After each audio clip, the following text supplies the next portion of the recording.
Carraan ilma namaa kuni dhalatee biyya lafaa irratti tokkoof gaarii ta'a, tokkoof immoo badaa ta'a. Tokkoof hin guutaa, tokkoof itti hir'ata. Tokkoof hiyyeessa, tokkoof immoo sooressa. Ilmi namaa kuni bu'aa bayii hedduu keessa kan jiraatudha. Ashamaa harka fuune akkam jirtu? Nagaan siniif haa baay'atu. Hordoftoota chaanaalii Alamtuu nagaa keessanii nagaa sin gaafachuu hin daganne, nagaan siniif haa ta'u siniin jedha. Baga nagaa qabaattan.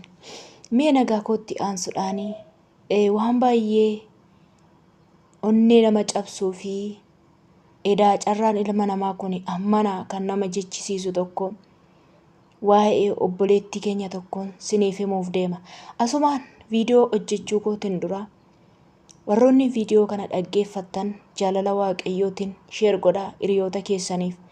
Tarii nam tokko nam lama karaa qabataa karaa waaqayyoon obboleettii kanaaf garaa laaffisee dhaloonni gargaaruu danda'an.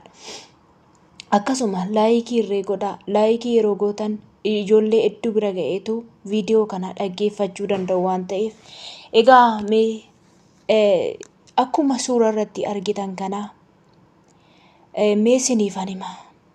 Dhugaa waan baay'ee nama gaddisiisu jechaadha. Obboleettiin kuni obboleettii keenya asitti argitan kana suura ishee Kumalee Qalbeessaa kan jedhamtu yookaan maqaan FB ishii immoo Feenet Mucaa Amboo kan jedhamtu dhalattuu godina Shawaa Lixaa aanaa Ambootti. Kanaan dura akkuma nama kamuu hojjettee of jijjiiruudhaaf maatii ofii gargaaruuf gara biyya Libaanoon deemte yookiin Beeruut jechaadha. Gara Beeruutiin deemte. Waggoota muraasan hojjettee osoo gammachuudhaaf nu waliin taphachaa jirtu akka tasaa dhukkubsattee gara biyyaa galte. Biyyas xiqqoo turtee dhibee ishee itti wayyaa'ee jennaan ammas gara Dubaayii hojiif deemte. Waan nama gaddisiisu ammas dhukkubsatte mana yaalaa deemte.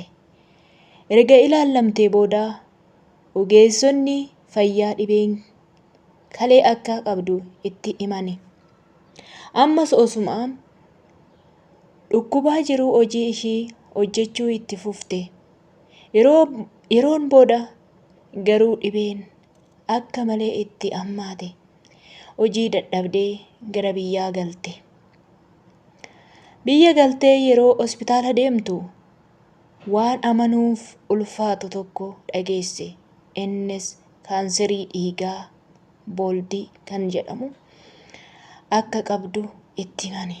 Yaa Rabbii baay'ee nama gaddisiisa. Yeroo ammaa kana haala cimaa keessa jirti. Seelii dhiigaa adii ishee dhumee waan jiruuf dirqama yeroo gabaabaa keessatti jijjiiramuuf akka qabu, innis biyya alaarraa akka galuu fi qarshii guddaa akka gaafatu itti himan. Doktoroonni qarshii hojjette walitti qabatteellee harkaa fixattee jirti. Hundi keessanuu obboleettii keenya haa gargaaru. Egaa amma rakkina cimaa keessa jirti obboleettiin tuni. Suura ishee kana irratti kan argitan egaa dhibee kaanserii dhiigaatiin kan qabamtedha obboleettiin kuni. Akkuma nama kamiitu hojiidhaaf biyyaa baatee gara biyya Beeruutiin dhuftee Beeruut hojjettee Beeruutii immoo dhukkubsannaan gara biyyaa galtee achillee biyya immoo xiqqoo tutturte. Haalli jireenya biyya keenyaa baay'ee ulfaatadha. Biyya keenya keessatti boqonnaan hin jiru. Ati yoo waa tokko of harkaa hin qabaanne jireenyi ulfaatadha. Jireenyi biyya keenya keessaa dhugaa Rabbii baay'ee ulfaatadha jechaadha. Akkatti keessa teessee keessatti boqottu hin qabdu jechaadha.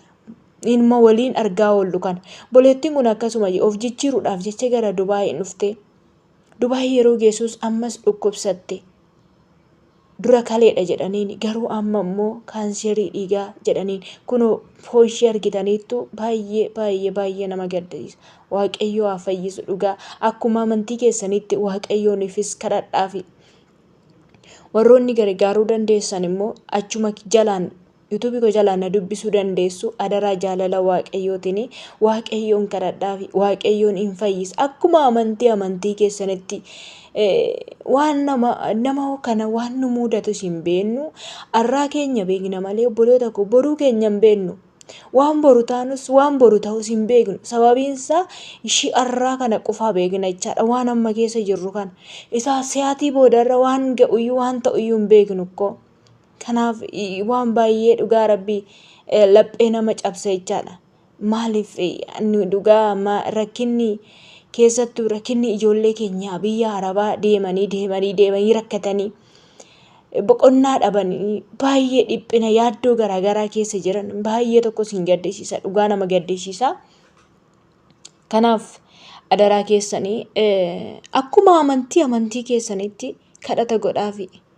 Tarii waaqayyo karaa nam tokko iyya nam tokko dhagaa. Fayyisi jedha. Waaqayyo hin fayyisa. Isa kana hin amanna.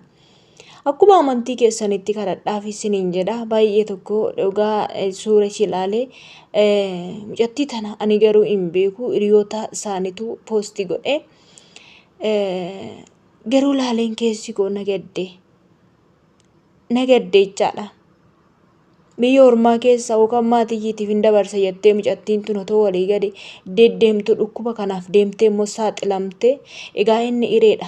Carraadha. Isa Rabbiin namaaf kennedha. Waan inni namaaf kenne immoo fudhatanii waan inni nama jaallate waan inni namatti kenne fudhatanii garuu immoo isuma dhadhaabatanii araaras kadhachuudha. Gaafa fayyaa qabnu waan dhukkubsanu nutti fakkaatu garuu hin dhukkubsanna. Akkuma argachuun jiru dhabuun illee hin jira. Akkuma fayyaa qabnu kana guyyaa tokko immoo dhibamuu illee hin dandeenya. Baay'ee tokko garaana nyaattee jechaadha. Dhugaa Rabbiiti. Innaa waaqayyoon ishee fayyisu rakkoo ishee kana dhibee ishee kanarraa nagaatti ishee deebisu foon ishee bakkeetti deebisu siniin jedha. Hordoftoota chaanaalii kooti waan dhaggeeffattaniif galatoomaa. Yeroo keessan kennitanii laayikii godhaame sheerillee godhaayi. Dhaloonni gargaaraan hin dhabaman as keessa. Kan immoo afaan isaanii dibata qabullee waaqayyo haa fayyisu kan jedhanii waaqayyo karaa isaanii fayyisuun dhabamu. Adaraa keessan laayikii sheer godhaa siniin jedha. Galatoomaa.